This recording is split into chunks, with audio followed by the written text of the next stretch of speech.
मंदिर में जाते हैं, भगवान पे चढ़ा हुआ फूल, भगवान पे चढ़ी हुई बेलपत्री पूरे मंदिर में जहां वहां पड़ी रहती है और लोग उस पे से चलते हुए लांघते हुए निकल जाते हैं।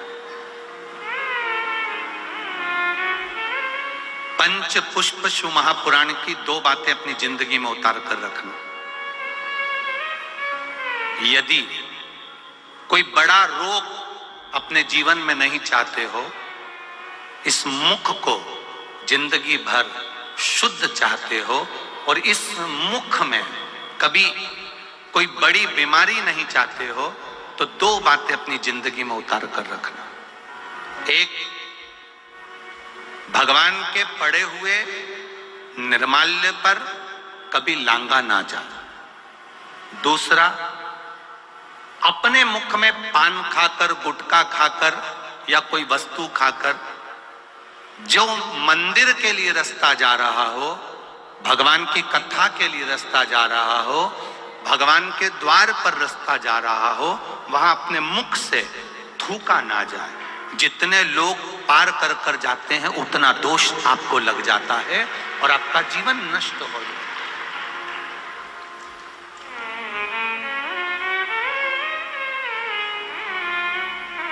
बीच पथ पर जिस मार्ग से भगवान शंकर का शिवालय जा रहे हो, जिस मार्ग से भगवान के मंदिर जा रहे हो, जिस मार्ग से अगर कोई नारी, कोई पुरुष, कोई बच्चा, कोई बूढ़ा, कोई व्यक्ति 1 लोटा जल लेकर भी अगर भगवान के मंदिर जा रहा है, उस मार्ग पर, बीच मार्ग पर अगर कोई थूकता है और उस थूक को जितनी बार लोग लांग कर मंदिर के द्वार तक जाते हैं, उतना उतना रोग इस शरीर के अंदर बढ़ता चले जाता है। इसलिए हमारे यहाँ पहले के समय में, आज के लोगों को तो स्मरण है कि नहीं है, पहले तो थूकने के लिए भी एक पीकदान होता था जिसमें थूका जाता था। आज के जमाने में तो आदमी पूरी पृथ्वी को पीकदान बना कर रखा है, जहां मर्जी पड़ती है वहां थूक देता है।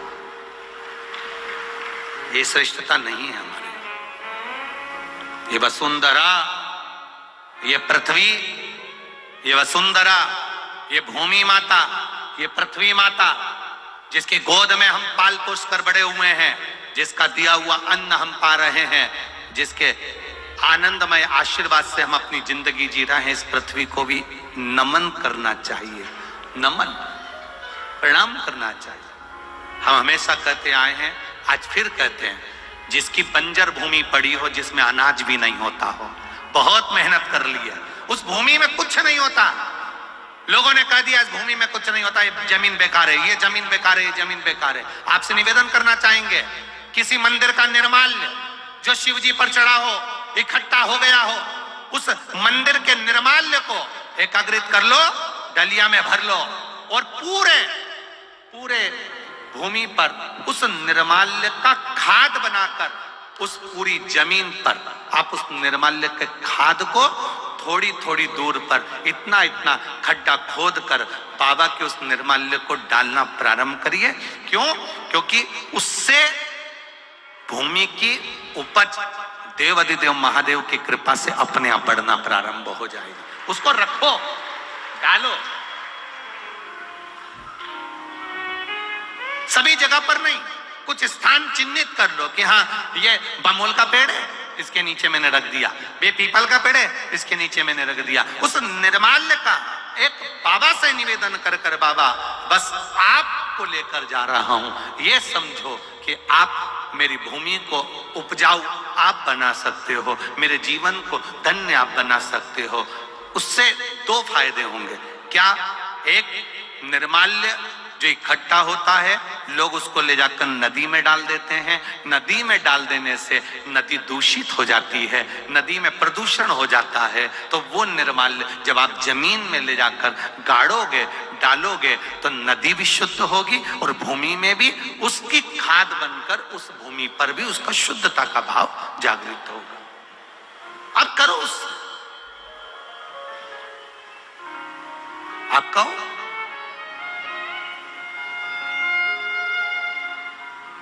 हर कहीं थूक देना, हर कहीं पर पान खाकर थूक दिया, तंबाकू खाकर थूक दिया, कहीं पर भी तुम्हारा मन पड़ा और तुमने पिचकारी, ना ना ना ना ना, शिव पुराण कर रही है, उससे हमें दोष लगता है। उस दोष का वर्णन कई लोग कहते हैं ये तो कुछ खाता ही नहीं था, ये तो बहुत अच्छा व्यक्ति था, इसको ऐसी बीमारी हो गई, इसको ऐसा रोग हो गया। कहां से हो गया, कारण क्या है, ये रोग आया कहां से? हो सकता है इसकी आदत में था, घर से निकलता था, कहीं देवालय शिवालय पढ़ता था, ध्यान नहीं दे पाता था, थूक दिया, उस पे से निकलकर लोग जाते रहे, मंदिर पहुंचते रहे, उसका दोष जिंदगी में आ जाता है, वो दोष है। पहले के समय में गांव के लोग तो आज भी जानते होंगे कि पहले पीक दान चलता था, आप लोगों के स्मरण में होगा, कभी कभी आप लोगों ने देखा भी होगा, छोटा सा रहता था, उसमें लोग थूक देते थे, उसमें लोग कुल्ला कर देते थे, पर यहां वहां लोग नहीं थूकते थे, पर चला, अब लोगों ने वो चालू करा। दो चीजें स्मरण में रहे, कोटेश्वर बाबा का दर्शन करने जाओ, महाकाल बाबा का दर्शन करने जाओ, ओमकारेश्वर बाबा का दर्शन करने जाओ, चाहे तुम्हारी मर्जी पड़े, जिस शिवालय में दर्शन करने जाओ, जिस मंदिर में दर्शन करने जाओ, उस मंदिर में अगर कोई बेलपत्री जमीन पे पड़ी है, कोई फूल पड़ा है, आप दर्शन करने आए हो ना, उसको उठाकर किसी एक कोने में, किसी एक जगह पर ले जाकर पटक दो। कहीं थोड़ा सा भी अगर पुष्प और निर्माल्य रास्ते में पड़ा है, उसको कोई लांगेगा, उसका दोष हमको लगेगा, इसलिए उसको उठाकर कहीं एक और रख दिया जाए, रख दो।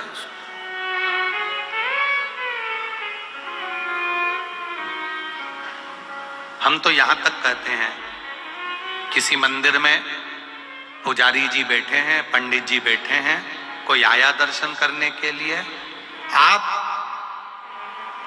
भगवान की बेलपत्र, भगवान का पुष्प उसी को दो जो आपसे मांग रहा। कई बार विद्वज्जन उस फूल को, उस बेलपत्री को उठाकर उसको दे देते हैं जो उसका मोल नहीं समझता, और बाद में उसको ले जाकर कहीं पटक देता है, उसमें उसकी प्रधानता होता है, कुंडा होता है, वो वंश बढ़ाता है, षडाकृति का है, वो धन देता है, संपदा देता है। दोष हमारा है, हम तुलसी के कुंडे के नीचे शंकर जी को रख देते हैं, क्यों कि यहीं तुलसी जी को पानी चढ़ाएंगे, यहीं शंकर जी को चढ़ा देंगे, दोष है। तुलसी के कुंड के नीचे हम सर्प देव को रख देते हैं, नाग देवता रख देते हैं, पानी चढ़ाएंगे, पात्री रख देते हैं, नहीं, दोष।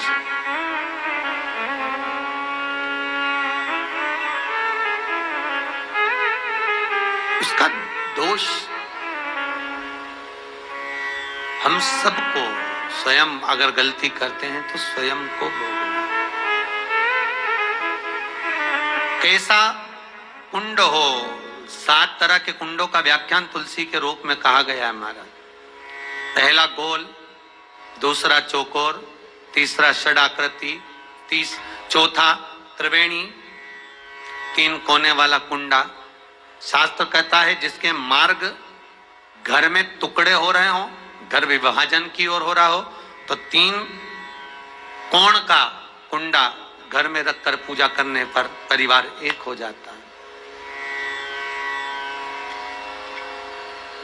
5वां, गार्डन में बिना कुंडे का, बिना कुंड का जो तुलसी का पौधा रोपित होता है, बिना कुंड के एक बगीचा जैसा बो दिया जाता है, तुलसी तुलसी उत्पन्न हो जाती है। महाराज, वहां पर संपदा तो रहती है पर चिंता बहुत रहती है,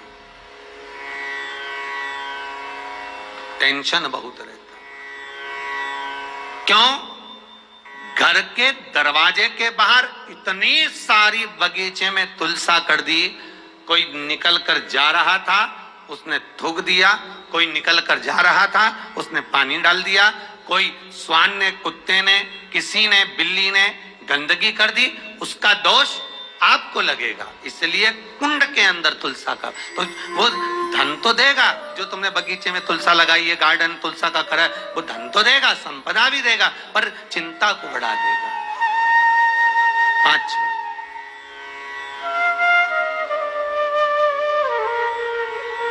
महाराज, छठा, तुलसी के कुंड को 3 धार पर लटका कर रखना। कई जगह पर आपने देखा होगा तुलसी का जो कुंडा होता है उसको 3 जो तार होते हैं, 3 जो चेन होती है उस पे लटकाया जाता है। महाराज विष्णु पुराण उसका भी व्याख्यान करती है। महाराज वहां व्यक्ति के कार्य उन्नति की सीढ़ी की ओर बढ़ जाते हैं।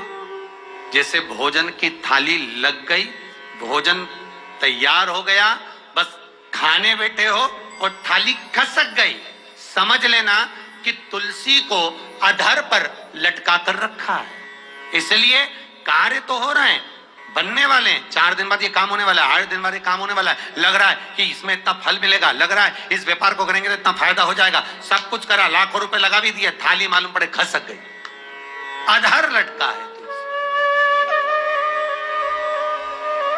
7 क्रम है तुलसी के, ये 6ठा क्रम बताया। तुलसी का 7वां क्रम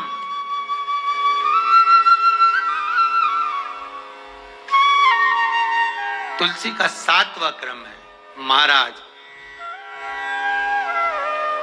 तुलसी का कुंडा जैसा घर के आंगन में है, तुलसी का कुंड जैसे घर के आंगन में विराज रहा है, ऐसा ही छोटा सा कुंड भगवान के लिए रोपित करें।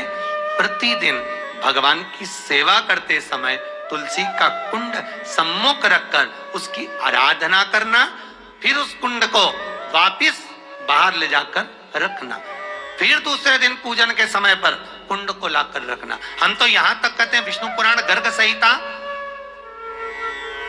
कल्याण का तुलसी अंग यहां तक वर्णन करता है कि आप पूरे साल ये नहीं कर सकते तो कम से कम कार्तिक के महीने में भगवान के सामने तुलसी का छोटा कुंड, चौकोर वाला, गोल नहीं, चौकोर कुंड लाकर भगवान के सामने रखकर छोटा सा कुंड का पूजन कर कर भगवान के साथ उस कुंड को वापस बाहर विराजमान करें, फिर कल लेकर आए, फिर विराजमान करें। आप पूरे साल नहीं कर सकते तो 1 महीना रखो, पर रखना जरूर चाहिए। क्यों? उसमें पितरों का स्थान होता है। तो घर में, रसोई घर में कभी परिवार में किचकिच नहीं होती, क्लेश नहीं होता। अगर हंडा भरा हुआ है, हंडा खाली होते होते जब सुबह के समय पर पानी थोड़ा रह जाता है, उस घर में जहां हंडा आधे से ज्यादा खाली हो जाता है, शास्त्र कहता है, भविष्य पुराण कहती है, जहां पानी का हंडा आधे से ज्यादा खाली हो गया, समझ लेना दूसरे दिन रसोई घर में क्लेश जरूर होगा, यह पक्का। इसलिए हंडे की सीमितता देखी जाती है। मटके को, हंडे को, कलश को आधे से ज्यादा भरकर रखा होना चाहिए, भले आधे तक भरा रहे पर आधे से नीचे नहीं जाए। उस घर में अब माताएं पूछती हैं, पंडित जी हमारे घर में बहुत क्लेश है, हमारी बहू सुनती नहीं, बहू के हमारी सास नहीं सुनती। क्लेश हो कहां से रहा? जब तुम लड़की पसंद करके आई, उसका पांव देख के आई, 25 बार फोटो देखा, अपनी रकम तोड़वा तोड़वा के बहू को सोने की रकम चढ़वा दी, खुद ने अच्छी साड़ी नहीं पहनी, 10-10 हजार का सूट चढ़ा दिया, चुन्नी बेस, डब्बा दिया तैयार होने का, चप्पल दी नाप की, चूड़ी का नाप मंगवाया, इतना प्रेम, और घर पे आके जगदम्बा हो गई। कारण क्या है? इतना क्लेश कहां से आ गया? जब तुमने पसंद करी, तुमने देखी, लड़की वालों ने यहां देखा, लड़के वालों ने वहां देखा, जब एक दूसरे को देख के सब बात हुई है, संबंध हुआ, रात रात भर बात चली, फिर क्या हो गया? यहाँ तो रोज फोन लगाती थी, मम्मी ये वाली साड़ी तैयार कर लो, हाँ बेटा कर ले, ऐसी बात सास और बहू में चले, चूड़ी का नाम भेज दीजिए, चोली का नाम भेज देना, और मैंने डब्बा तैयार कर लिया है, मैंने वीडियो कॉल में दिखाया, देख ले, यही है, चप्पल भी लिए, ये भी लिया, चोटी भी ली, गजरा भी लिया, दुनिया का सामान लिया, शादी करी, इन्हें 2-3 लाख रुपए तो गार्डन में खर्च कर दिए, ने लोगों के खूब चटाया, 2-3 लाख रुपए खाने में खर्च कर दिए, गिफ्ट भी दिया मेहमानों को। जब इतना खर्च करा, इतनी जोरदार बातचीत थी, फिर आखिर 1-2 साल में ऐसा क्या हो जाए कि ये जगदम्बा ने ये कात्यायनी हो जाए? कारण क्या है? वो कारण तो ढूंढो। अरे बोलो तो सही है कि नहीं है? कारण तो ढूंढो कि कारण क्या है ऐसा, कि क्या कारण हो गया। अब दोष देने की माँ ने सिखा दिया होगा और वो दोष दे, तुम तो अपनी माँ के ही हो, हमारी तो सुनो ही नहीं। अब वो इधर दोष, वो उधर दोष दे। ये दोष देने से कुछ नहीं हो, अपने कर्मों का दोष देखो। ने जरूर झांक कर देखना कि सवेरे सवेरे कहीं हंडा खाली तो नहीं मिल रहा है, पूरा नीचे तक तो नहीं चले गया, आधे से नीचे तो नहीं हो गया। मतलब घर में दूसरे दिन क्लेश तो होना ही है, भले कटोरी के चक्कर में, पानी के चक्कर में, रसोई घर के चक्कर में, रोटी के चक्कर में, चाहे दिन भर में कभी भी होगा, पर 24 घंटे में क्लेश होगा, वो पक्का है। थोड़ा भरा क्यों भरकर रखा जाता है मटका, क्यों भरकर रखते हैं हंडा, क्यों कहा जाता है कि जिस समय वास्तु पूजन होता है, पितरों के लिए पूजन करी जाती है, तो हंडा भरा जाता है, नया कोरा मटका, नया हंडा वास्तु पूजन में भरा जाता है, क्यों। और जब पंडित जी सिर पे मंगवाते हैं, नारी भर कर लाती है, गृह प्रवेश होता है, भरा हुआ मटका, खाली नहीं, भरा। और जब भरवाते तो इतना भरवाते कि उसका पानी उंडेलना चाहिए, वास्तु पूजन का नियम है। जिस समय मटके को भरकर लेके आते हैं घर के अंदर, कलश भरकर लेके आते हैं, वास्तु प्रवेश करते हैं, गृह प्रवेश करते हैं, तो मटका इतना भरा जाता है, उसका पानी बाहर ढुलना चाहिए। और जब लेकर आए तो झलकता हुआ पानी होना चाहिए। नारियल रखे, आम का पत्ता रखे तो पानी गिरता रहे। पर माताएं तो अपने फैशन में नहीं, डेंटिंग पेंटिंग कराए तो पानी गिर जाए तो वही नाराज हो जाए, बेचारा पंडित जी की हालत खराब कर कि तुमने इतना पानी क्यों भरा, कम नहीं भर सकता था हमारा पूरा। ये तो परंतु शास्त्र रीति क्या कर रही है, भविष्य पुराण क्या कर रही है, हमारी शास्त्र क्या कर रहे हैं कि पानी भरा हुआ जब चलता है, झलकता झलकता चले, घर में जब प्रवेश करे तो भगवान से यही प्रार्थना रहती है कि लक्ष्मी ऐसी झलकती रहे, इतनी कृपा कर दे। पर लोग, पंडित जी भी कह दिया अच्छे कपड़े पहनी बेचारी ने, पिन मिन लगाई हो, बढ़िया जोरदार पल्लू मल्लू लिए, तो अब एक डब्बा मब्बा भर के तैयार कर डेंटिंग पेंटिंग कर, अब जब पानी गिरे तो कहीं तो बेचार पंडित जी भी के थोड़ा खाली करो पंडित जी खाली करो, और खाली करा, इतना भर दिया। अब वो मैंने आम का पत्ता, नारियल सब धर दिया, और ना झलके ना कुछ झलके, क्योंकि इसका अहंकार इतना झलके तो कलश की खाक झलके।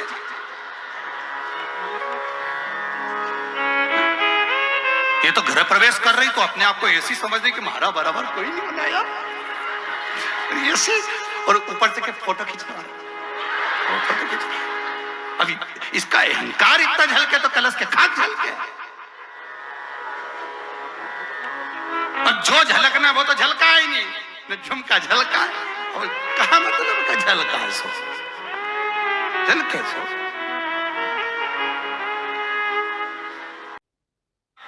तीन शिवालय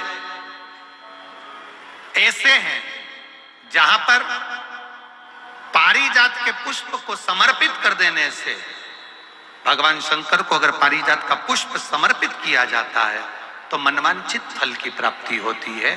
पहला, मां नर्मदा से निकला हुआ कंकर नर्मदेश्वर महादेव। अगर कहीं नर्मदा जी के कंकर से शिवलिंग बना हुआ है तो मां नर्मदा के शिवलिंग पर पारिजात का पुष्प समर्पित होता है। दूसरा, जो शिवालय एकांत में हो, एकांतेश्वर महादेव जो एकांत में बैठे हो, भले ओटले पर बैठे हो, अकेले बैठे हो, एकांत में बैठे हो, वो एकांतेश्वर महादेव पर भी पारिजात का पुष्प समर्पित कर देने से, अगर कोई अदालत का कोर्ट केस होता है तो बाबा देवादिदेव महादेव का मात्र पारिजात पुष्प का स्मरण या उसको समर्पित कर देने से भी फल की प्राप्ति होती है। तीसरा, ऐसा शिवालय जो नदी के तट पर हो, सरोवर के तट पर हो, कुंड के तट पर हो, बावड़ी के तट पर हो, कुएं के तट पर हो। आप सब लोग तो ग्रामीण क्षेत्र के निवासी हैं और जितने लोग भी कथा सुन रहे हैं आस्था चैनल पर, फेसबुक, यूट्यूब पर, सबके स्मरण में होगा, पहले हमारे जो पूर्वज होते थे वो कुआं बावड़ी के पास में शंकर जी का शिवलिंग रख देते थे। ध्यान में होगा, जिसको स्मरण में होगा उसको मालूम होगा। शिवलिंग लाते थे और जहां कुआं होता था, बावड़ी होता था, तालाब होता था, नदी होती थी, उसके तट पर, उसके पास में शिवलिंग रख देते थे। कारण क्या है? किसी जलाशय, कुआं, बावड़ी, तालाब, नदी, सरोवर इसके पास में जो शिवलिंग होता है उस शिवलिंग को बहुत सिद्ध करने की जरूरत नहीं होती, स्वयं गंगा मैया उस कुंड बावड़ी के रूप में रहकर शिवलिंग को सिद्ध कर देती है और वहां स्वयं विराजमान हो जाती है महाराज। वहां पर भी यह हार श्रृंगार पारिजात का पुष्प शिव को समर्पित किया जाए। 3 जगह ऐसी है जहां कभी मौका मिल जाए और तुम्हारे पास में पारिजात का फूल हो और कहीं तुम्हें मिल गया, तुमने आज्ञा ले ली हम ये पुष्प ले लें क्या, और लेकर अगर आपने चढ़ाया है तो उसका फल जरूर मिलेगा। पारिजात हार श्रृंगार का पुष्प, चंदन भी प्रयोग कर सकते हो उसका, चंदन। महाराज शिव पुराण कर रहे